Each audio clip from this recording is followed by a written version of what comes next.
Então vamos lá para a gente começar um pouco com a interface do SolidWorks. Sempre que eu abrir o software, eu vou ver esse arquivo aqui, onde eu posso entrar no ambiente de peça, montagem e desenho. E eu quero mostrar para vocês cada um desses exemplos separadamente, começando pelo exemplo de peça. Se eu clicar aqui, ele me abre este ambiente, eu dou um OK, o ambiente de peça.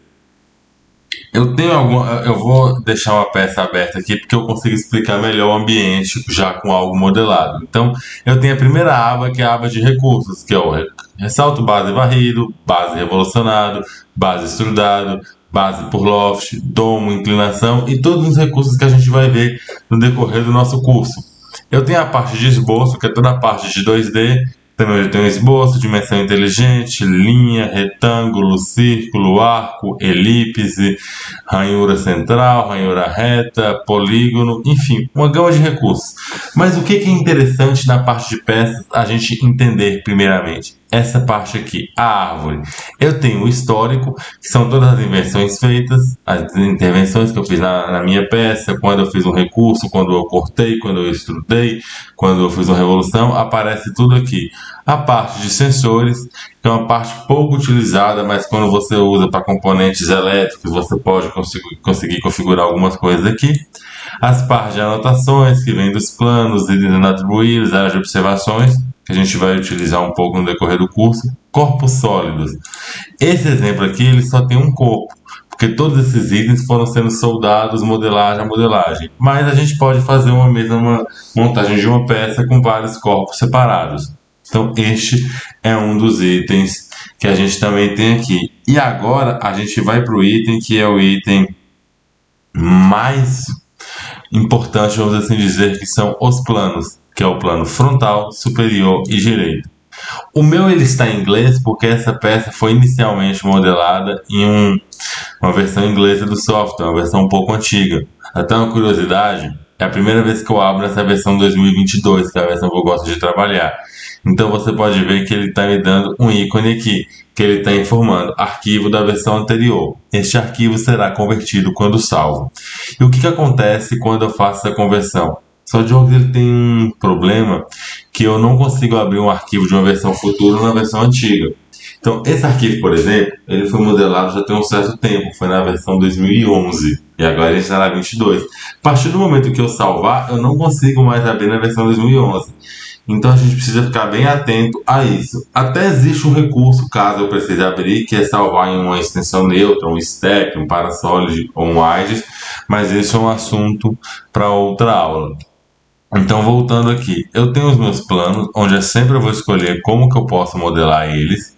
E aí eu tenho os recursos, uma revolução, uma extrusão.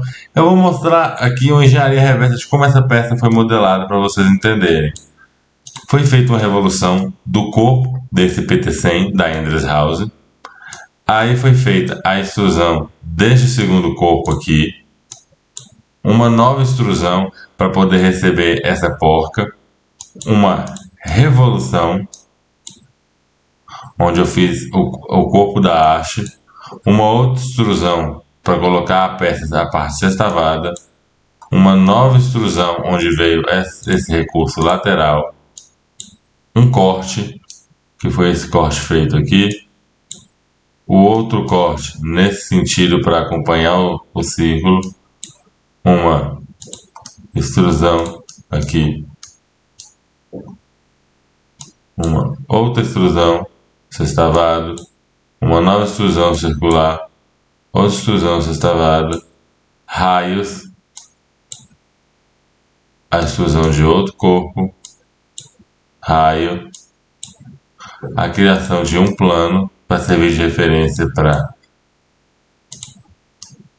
essa extrusão aqui que nasceu do plano, uma outra extrusão agora do outro lado, um corte, que é o furo aqui no nosso prensa-cabo, e por último o raio dele. Então você vê que você consegue até fazer um mapeamento de todos os recursos feitos, até para dar uma otimizada se eu consigo ou não. E uma coisa interessante, vocês viram que eu vim voltando à árvore, então eu preciso salvar essas alterações. Sempre que meu arquivo tem alguma alteração e precisa ser salvo, ele coloca para mim aqui em cima um ponto de um asterisco, né? Esse asterisco ele me indica, você precisa salvar esse arquivo. E essa exclamação aqui me indica que ele será convertido. Como eu já trabalho com a versão 2022, não é um problema, eu vou clicar em salvar, vou até pedir para ele não mostrar isso novamente e eu salvei. E agora eu tenho o arquivo salvo na versão. Se eu voltar e fizer alguma edição, por exemplo, eu vou vir aqui nessa extrusão, que eu posso até ver a profundidade dela por aqui. Ela está com a profundidade de 20 milímetros. Eu vou alterar para 21 milímetros. Repare que agora eu tenho o meu asterisco. Vou salvar, o asterisco some. Quando eu alterar de volta para os 20, eu vou voltar ao arquivo que ele era, de novo, o meu asterisco aparece. Eu salvo e ele está ok. E na próxima aula a gente vai ver o ambiente de montagem.